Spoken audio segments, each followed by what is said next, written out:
What's going on, guys? Back again, day 4, final day of the workout. I must say I wasn't expecting it to end so quickly, but at the same time, you shouldn't follow a training plan in which the creator hasn't been through it and felt exactly what you're going to be going through. So for me, it took 4 days of training legs consistently for me to feel a pain, total of 1,200 reps, so to speak. So yeah, it was one of those things where I was just like, you know what, my hamstrings are tight, my legs are sore, I'm gonna give it a rest with this routine, and it's just gonna be something that I can do for a week continuously.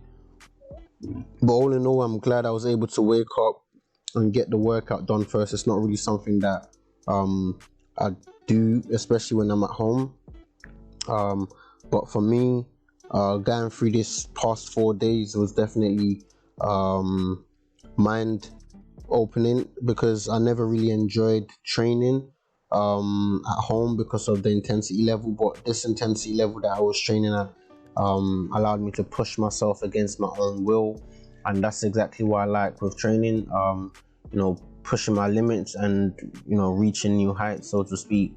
So this workout routine I was doing for legs split into 3, which is hamstring raises, calf raises, and dumbbell squats.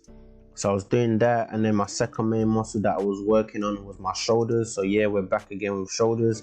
Switched up the exercise routine on shoulders for this day. Definitely just play with my mind a bit, but overall it was good workout. And then finally I'm finishing off with arms as my 60-second workout routine. So essentially literally training legs, shoulders and arms compared to the first day, which was legs, shoulders and chest.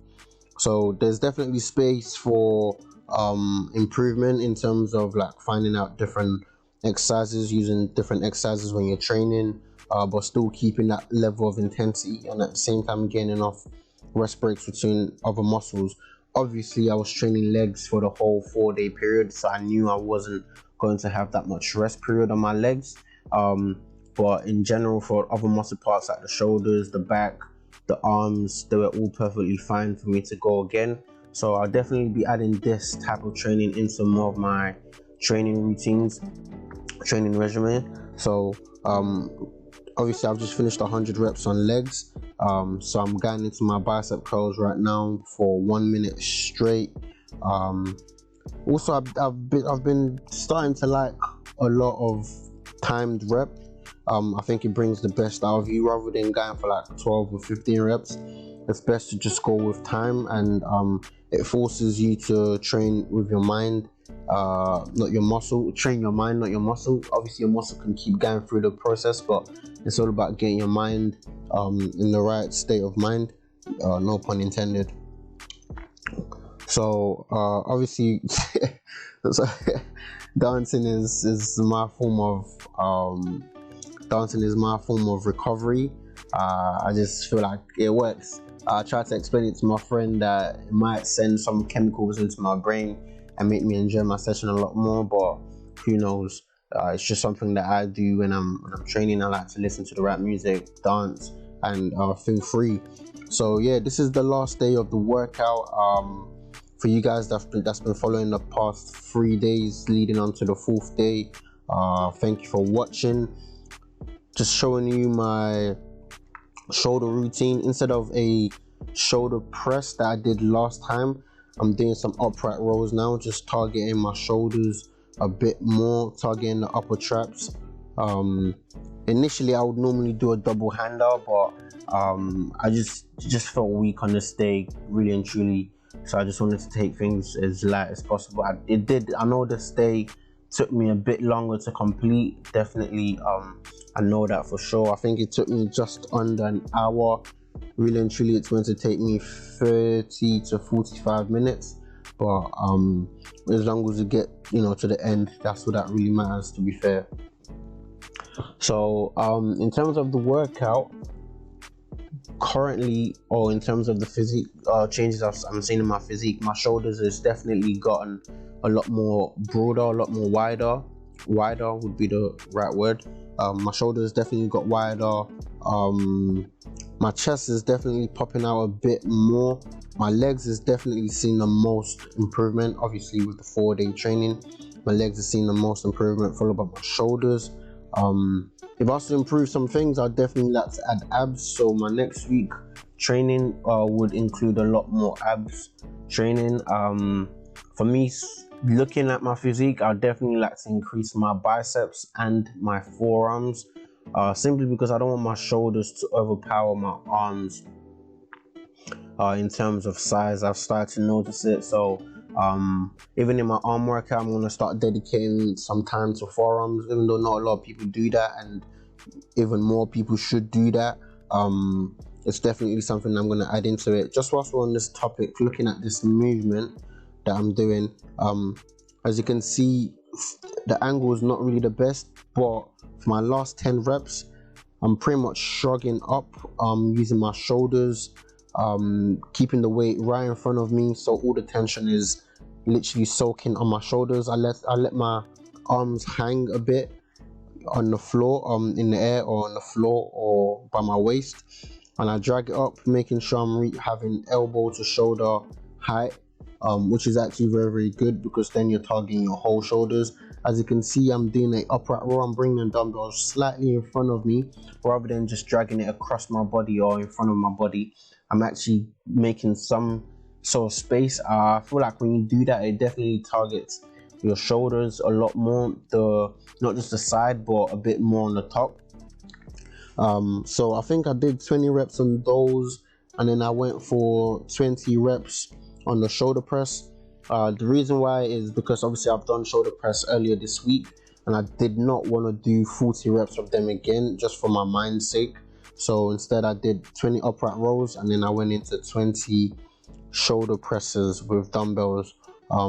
Something I was trying to do within this workout is to make sure that the dumbbell touches my shoulders before I drive it back up.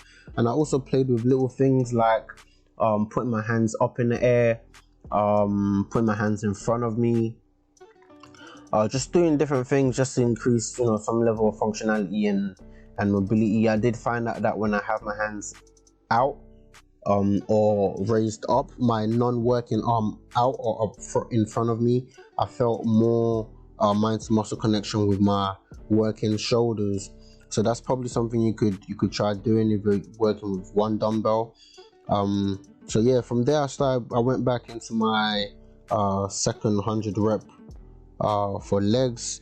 As you can see, this time I've got the dumbbells outside of my legs. I do prefer it outside. I'm not too sure why. I just feel like it concentrates completely on the middle of your hamstrings, but it might just be me talking in bro science. But generally, I do feel like I prefer the dumbbells on my outside.